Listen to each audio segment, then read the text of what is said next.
आज सड़कों पर उतरा मूल निवासियों का जनसैलाब। भारतीय जनता पार्टी की नींदें उड़ गई और सांसें जो है हलक में आके रुक गई। देखिए किस तरीके से लाखों की तादाद में लोग देखिए मूसलाधार बारिश में भी ईवीएम के खिलाफ धरना प्रदर्शन कर रहे हैं। और इस प्रोटेस्ट कॉल को बुलाने के लिए भारत मुक्ति मोर्चा और बामसेफ जैसे मजबूत संगठन के द्वारा बुलाया गया था। इसके साथ साथ वो तमाम संगठन भी यहाँ एकजुट हुए जो लगातार ईवीएम के खिलाफ धरना प्रदर्शन कर रहे हैं। भीम आर्मी हो चाहे पूर्व दिल्ली के सोशल जस्टिस मंत्री राजेंद्र पाल गौतम जिनका मिशन जय भीम है, और तमाम लोग एकजुट हुए अपना झंडा बैनर के तले इस प्रोटेस्ट को सफल बनाने की कोशिश की। लेकिन सोचिए मूसलाधार बारिश में लाखों की तादाद में बहुजनों का एकजुट होना सरकार के लिए चुनौती साबित हो गया है। ये कह सकते हैं कि सरकार की नींद उड़ने वाली है। सरकार जिस आस में बैठी है कि 24 में तो हम ही लोग आने वाले हैं,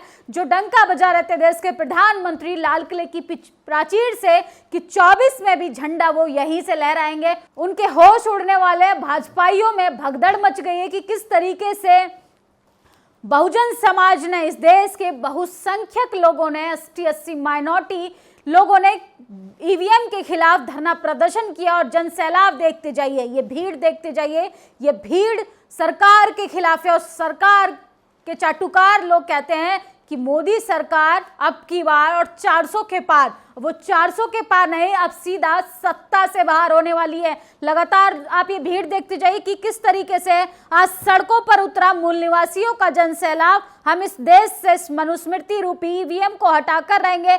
जिसने हमारा हक अधिकार को छीना है, हम उन्हें गुलाम बनाने का काम किया है, अब उनको परेशान करके ही रहेंगे। सोचिए जिन्होंने बहुजन समाज के हक अधिकारों पर कब्जा कर लिया है, हक अधिकारों को खत्म करने की लगातार प्रयास करे और मनुस्मृति द्वारा हम पर ईवीएम थोपी जा रही है, अब उसको बंद करने का समय आ गया। बामन मेश्राम ने देश की राजधानी में हो रहे धरना प्रदर्शन स्थल को संबोधित करते हुए कहा कि सरकार से डरने की जरूरत नहीं है, अब सरकार के खिलाफ बात नहीं बगावत का समय आ चुका है, क्योंकि सरकार तमाम एजेंसियों का डर बिठाकर बहुजन समाज के अधिकारों से खिलवाड़ कर रही है, संविधान को खत्म करने की कोशिश कर रही है और डेमोक्रेसी की ऐसी की तैसी करने पर लगी है। लेकिन अब सोचिए इस भीड़ को देखकर सरकार की जो है नींद उड़ गई है, बीजेपी दफ्तर में भगदड़ मच गई है। कैसे भाजपाई जो है टेंशन में आ गए हैं कि 24 में उनका क्या होने वाला है, अब किस तरीके से अब वो चुनाव जीतेंगे, किस तरीके से वो अपनी कुर्सी पे कायम रहेंगे, किस तरीके से वो अपनी सत्ता को बचाए रखेंगे।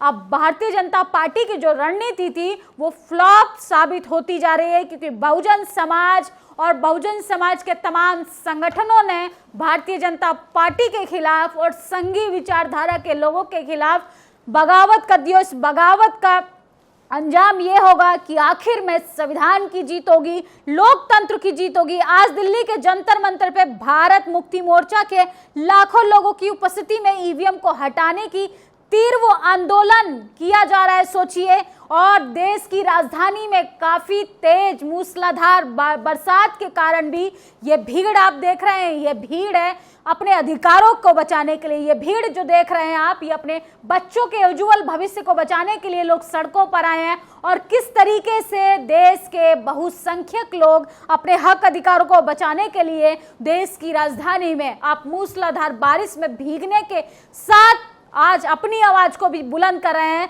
ये बरसात, ये मौसम का मिजाज बता रहा है कि अब सत्ता में परिवर्तन होने वाला है और इस तानाशाह सरकार को सत्ता से जाना पड़ेगा। सोचिए किस तरीके से डिक्टेटरशिप थोपना चाहते हैं देश के प्रधानमंत्री नरेंद्र मोदी की, विपक्ष को डराने की कोशिश कर रहे हैं। लगातार जनता के ऊपर अत्याचार किए जा रहे हैं, उनका मानसिक शोषण किया जा रहा है, उनके बच्चों को बेरोजगार बनाया जा रहा है, उनकी महिलाओं के साथ बदसलूकी की जा रही है। लेकिन सरकार में बैठे लोगों ने तमाम वादे किए, तमाम जुमले छोड़े, तमाम चुनावी भाषणों में बड़ी बड़ी बातें की। लेकिन आज जो जनसैलाब को देखकर पता चल रहा है कि इतने लोग सरकार के खिलाफ खड़े हैं और सरकार कहती है कि अब की बार मोदी सरकार, अब की बार मोदी सरकार फ्लॉप साबित हो गई है, मोदी सरकार की किरकिरी हो गई है, मोदी सरकार की धज्जियां उड़ चुकी है, मोदी सरकार एक नाकाम सरकार के रूप में साबित हो चुकी है। क्योंकि लाखों की तादाद में जो एकजुट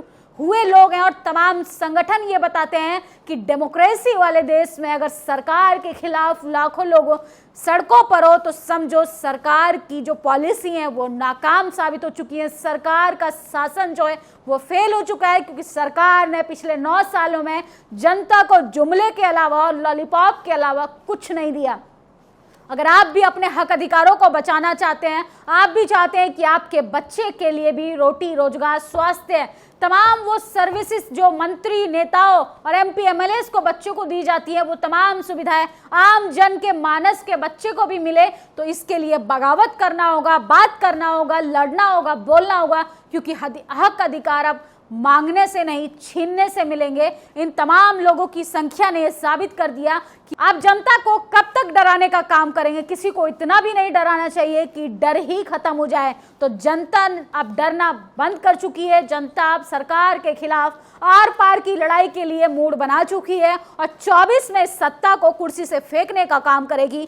भारतीय जनता पार्टी को सत्ता से कैसे हटाया जाता है, संविधान को कैसे बचाया जाता है, लोकतंत्र को कैसे बचाया जाता है, डेमोक्रेसी के आधार पे इस तानाशाह सरकार को अब कुर्सी से हटाने का काम करेगी। ये लाखों की संख्या में जो उमड़े जनसैलाब है, सोचिए कि किस तरीके से मूसलाधार बारिश में बहुजन समाज अपने हक अधिकारों के प्रति इतना ईमानदार है, इतना कर्तव्य है कि वो देश की राजधानी में भीगे हुए भी अपनी आवाज को बुलंद करने का काम करा। इस वीडियो पर आपकी क्या प्रतिक्रिया है, कमेंट बॉक्स में जरूर बताएं और इस वीडियो को ज्यादा से ज्यादा शेयर कीजिए, ज्यादा से ज्यादा कमेंट कीजिए, क्योंकि आप अगर अभी नहीं बोले तो अपने बच्चों के हाथ में कटोरा देने के लिए तैयार रहिए। अपने बच्चों के उज्जवल भविष्य को अंधकार में ढकेलने का काम के लिए तैयार रहिए। और आने वाली पीढ़ियां पूछेंगी कि जब हमारे अस्तित्व के लिए, हमारे हक अधिकारों के लिए लड़ने का समय था तो आप लोग खामोश थे। सोचिए, डॉक्टर अंबेडकर हो, मान्यवर काशीराम हो, लालू प्रसाद हो, तेजस्वी यादव हो, बहन सुप्रीमो मायावती हो, तमाम लोगों ने जीवन दांव पे लगा के हम लोगों के हक अधिकार को सुरक्षित किया। और हमारा ये कर्तव्य बनता है कि हम आने वाली पीढ़ियों के लिए उनके हक अधिकारों को सुरक्षित रखें, उनके फंडामेंटल राइट्स की सुरक्षा करें, ताकि तानाशाह सरकार संविधान के साथ खिलवाड़ न कर पाए, हमारे अधिकारों के साथ खिलवाड़ न कर पाए। शोषित, वंचितों, आदिवासियों, बहुजन समाज, बहुसंख्यक लोगों के साथ किसी भी तरीके का भेदभाव ना किया जा सके और इस देश में न्यूट्रल होकर चुनाव किया जाए, ताकि तमाम लोग, ईमानदारी वाली पार्टियां सत्ता में जा पाए, जो आपके बच्चे के लिए रोटी रोजगार पर बात करेगी, रोटी रोजगार को उड़ान देगी, रोजगार देगी आपके बच्चों को, आपकी महिलाओं को सुरक्षा प्रदान कराएगी। ऐसी सरकार हमें चाहिए, ना कि धर्म का लॉलीपॉप देने वाली सरकार, क्योंकि सरकार के पास खाली जुमलों के अलावा और कुछ भी नहीं है। ये सरकार फ्लॉप हो चुकी है। ये आज देश की राजधानी में ये जनसैलाब चीख चीख कर बता रहा है कि भारतीय जनता पार्टी 400 की पार वाली सरकार नहीं, अब की बार मोदी सरकार सत्ता से बाहर। आपकी क्या राय है इस वीडियो पर? अपनी प्रतिक्रिया जरूर दीजिए। शुक्रिया। नेशनल दस्तक की आपसे गुजारिश है कि अगर इसको बचाना चाहते हैं तो नेशनल दस्तक को सब्सक्राइब करने के लिए रेड कलर के सब्सक्राइब बटन को दबाएं, फिर बेल आइकन की घंटी दबाएं। नेशनल दस्तक को बचाने के लिए बहुत जरूरी है कि हर खबर को शेयर करें, लाइक करें, कमेंट जरूर करें।